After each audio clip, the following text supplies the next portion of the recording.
Speaking of Greece, actually, on the way to Greece on the flight, we had one of those huge airplanes, 747, is that what you call it? They had TVs in the back of the seats in front of us, which I've not had in years. I don't know about you, but I feel like it used to be a thing I had when I was younger, but like to play games and stuff on the plane, but like I've not had that in years and years and years, where there's been a screen on the back of my seat. No, only in like the only time I've been to America we had that. Like a long flight. Yeah, but that was it. So they had lots of movies, which I thought was really cool, like loads actually, like 50, 60 movies to pick from, and sometimes it was like going through them and having too many to pick, you know. There was like a full season of TV, there was 4 episodes of Friends, 4 episodes of The Big Bang Theory, like just randomly like loads. things to watch, but really good selection actually.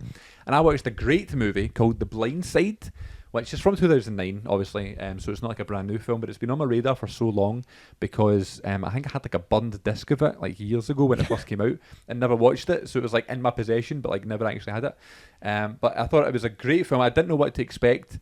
I didn't really know what I was wanting to watch because I was tired. It'd been a long, we drove to Manchester to fly from there, and I had stuff on my phone I was going to watch. I was going to watch some of Arrested Development that I've got on my phone, and that new shark movie Under Paris, which I've not watched yet. That's what I was going to watch. A shark movie. But then I was like, oh my god, there's these screens on the back of the, like, let's take advantage of this, Yeah. you know.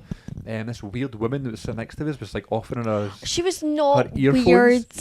She was not... You've changed your tune because you were giving her the eyes as well. You were like going, who is this woman? Why is she talking to us? And why is she enforcing her earphones on us? Yeah, she just kept chatting and try to give us something. And we're but like, then never done it. She never. Well, she gave us one thing. And just, Aye, I didn't even know what it was. the wee thing. The dongle? Aye, is that what you call it? Like the wee thing, it's like, so you can plug in 2 headphones to the one. Yeah. That Which was nice of her, I kind suppose. of her like chatting away to us, but we're also like trying to say, oh no thank you, we're fine. Yeah. No thank you. No, we're okay. And she just kind of kept at it. So we kind of felt bad. Like it was a bit awkward. We're like, what do we do? I was like, I've got stuff on my phone. I'm trying to watch the shark movie. But I ended up paying £3, by the way, £3. I will not be paying for headphones. Turned out I did. On the two-way flight to watch The Blind Side, directed by John Lee Hancock, who also did The Founder in 2016, which I watched recently, about McDonald's. It's Michael Keaton, about the founding of McDonald's. Oh my god. And it was a good film. Didn't think it was amazing, but it made me want a McDonald's, so it did its job, I guess. And John Lee Hancock also did Saving Mr. Banks from 2013, which I've actually not seen. Oh, is that a good one? Saving Mr. Banks. Yeah, it's one I probably need to rewatch. Probably watched it too young, like to actually understand. Well, let's watch it together. What it was, but no, it's like a lovely film. Yeah. Yeah. From what I can remember. The Blind Side, the story of Michael Oher, a homeless and traumatized boy who became an All-American football player and first-round NFL draft pick with the help of a caring woman and her family. So, what I loved about this film, if anyone's not seen The Blind Side, is about this guy called Big Mike, they call him, but he doesn't like being called Big Mike. He thinks it's like people make fun of him because of his size and his weight and that sort of thing. But it is played by Quentin Aaron, who I've never heard of before, and this is a true story. And he's just this guy that doesn't fit in. He gets bullied. He's kind of homeless, or at least he's been kicked out, or he's been evicted with his family and stuff. And he's getting involved with drugs and gang culture and that sort of thing. And this kind of really wealthy family, led by Sandra Bullock's character, who I've not written down her character's name on this, but Sandra Bullock, who sees him and just feels really bad for him and welcomes him into their family home, and just cares for him and makes him dinner and gives him a place to sleep.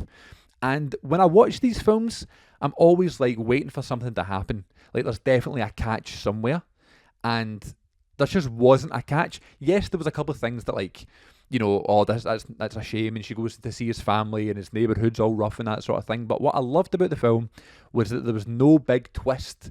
You know, he's actually a serial killer, or, you know, she's going to use him for money. And that's kind of what's implied, that like because she sees his talents and she sees his size and his passion and that sort of thing, they're going to use him, you know, to get, you know, for money, and he's going to get famous and that sort of thing. But although that is maybe something that does come up, you know for a fact that they do care for him. And it is that they're being kind of really genuine and wanting him to be in the house. So I just thought that was great. People are throwing shade and accusing them of using them, but like, you know that she's genuine. I just said that. But yeah, the whole situation of his life isn't like the nicest thing in the world, but I just thought it was a brilliant film and one that I wish I'd seen before. Really, really nice to see a film that's just like a nice story about a family just doing good and being genuine Yeah. and doing something nice for people. And there was no big like revelation at the end of it, so I really want to have it on DVD now. I wanted to buy it for my collection. It's one of the approved films that I would get next time I see it in a shop. It's one that I've always seen. I'm like, oh, I need to watch, or not need to watch, but I should watch that. Yeah. Like, it's always been on my radar, but just never watched it. And then after you've watched it, you've raved about it. Yeah, just a really, really So- sweet film. But yeah, so watched that on the plane. Didn't watch anything on the way home because, I mean, it was a blur. I was half asleep. I was listening to some podcasts. I was just in and out of consciousness. It was the middle of the night. Like, it was a really weird flight on the way Yeah. home. The person behind me was being sick. Really weird flight on the way home. Yeah, the flight home was horrible. We're never flying at that time again. No, what the hell? Well, I don't know if you want to talk about this, but I hate to crack your bubble of a lovely family doing a nice thing, but I knew that was the thing. Right now, there's the legal feud happening between Michael, right, the guy that is the football player, Yeah. and his adoptive parents. Yes. Saying that he never got any money from the movie that was made about his life. So it's about his life because he was tricked into a conservatorship. Is that the right word? Thing that Britney Spears was in. Right. By them when he turned 18. And then it meant that anything that they done, he's not in charge of anything Yeah. like that, like to make his own decisions. Even though he's got no medical or like anything wrong, not wrong with him, that's the wrong word, but anything that would suggest otherwise, that he's not fit for making his own decisions. Yeah, he's been tricked into it, so they're currently, I don't know if they still are, so I'm just trying to find here. But it's still going on just now. But it's still going on just now, yeah. Well, so, thanks for ruining that film for me. yeah. I know, it's not all not all sunshine and rainbows, darling. The real world does exist. They do obviously explore that, like are you tricking me sort of thing, and he does kind of have a go at her for it and stuff, and then he does, obviously this is in the film, he says something like, no, like, I'm not even sure if I want to play football, and then he kind of has his own decision and he does make it himself, and that's the film's telling of the story. Yeah. So